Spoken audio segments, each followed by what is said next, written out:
while deliberations are being held. ఇంత స్పష్టంగా రాహుల్ బొజ్జ గారు ఈ లెటర్ రాసిండ్రు.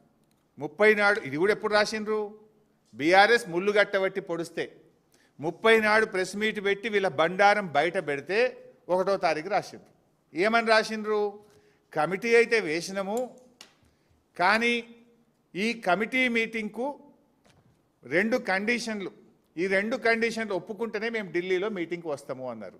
ఏంటి మొదటి కండిషన్ ఏంటి? మొదటి కండిషన్ ఏమో ఆంధ్రప్రదేశ్ ప్రభుత్వము నల్లమల్ల సాగర్ డిపిఆర్ తయారీ ప్రక్రియను వెంటనే ఆపాలి, ఫస్ట్ కండిషన్. 2వ కండిషన్ ఏంది?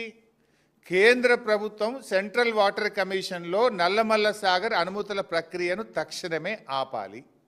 ఈ 2 కండిషన్లు మీరు ఒప్పుకుంటేనే ఢిల్లీలో మీటింగ్కు వస్తాము అని రాహుల్ బొజ్జ గారు మన రాష్ట్ర ప్రభుత్వము ఈ ఉత్తరం రాసింది.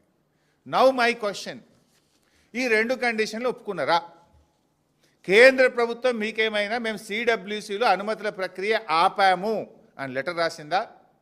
మీకేమైనా చెవులో చెప్పిందా? ఆ కాగితం బయట పెట్టండి. నంబర్ 2, ఆంధ్రప్రదేశ్ మేము Nallamala Sagar pre feasibility report తయారీ ప్రక్రియను ఆపేసినము అని ఆంధ్రప్రదేశ్ మీకు ఏమైనా హామీ ఇచ్చిందా? కమాన్ బయట పెట్టండి.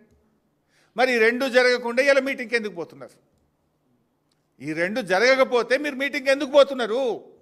అంటే తెలంగాణ నీళ్లను ఆంధ్రాకు ధారా దత్తం చేయడానికి పోతున్నారా? రేవంత్ రెడ్డి గురు దక్షిణలో భాగంగా పోతున్నారా? తెలంగాణకు మరణ శాసనం రాయాలనుకుంటున్నారా? ఇది తెలంగాణ తెచ్చిన పార్టీ, తెలంగాణ కోసం పోరాడిన పార్టీ, తెలంగాణ హక్కులకు అన్యాయం జరుగుతుంటే ఒక్క క్షణం కూడా ఊరుకోని పార్టీ. ఊరుకోం గాక ఊరుకోం. We are the fighters. ఎన్నో త్యాగాల పునాదుల మీద తెలంగాణ తెచ్చినాం. ప్రజలు నీకు అధికారం ఇచ్చింది.